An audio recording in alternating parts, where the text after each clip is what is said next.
Wazee wa Tonga. Kuna jamaa mmoja bwana alikuwa anatafuta kazi. Ushaona bwana? Atafuta kakosa. Sasa kuna sehemu moja kuna zoo ya wanyama. Ushaona? Akaenda pale. Akamwambia bwana, hapa kazi umepata. Lakini kazi ile kupapa ilibaki moja tu ya kujifanya kama nyani. Umeona bwana? Na mshahara kwa mwezi 1,500.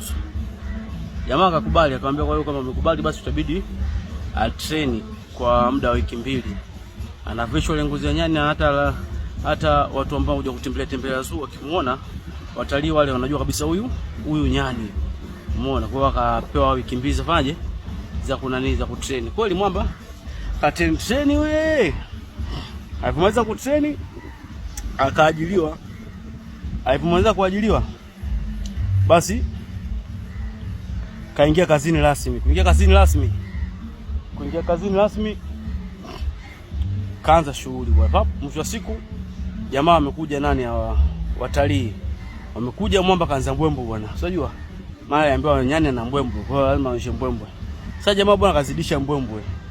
Mara kapanda paka juu ya mti. Ile kupanda juu ya mti bwana, mti si umekatika.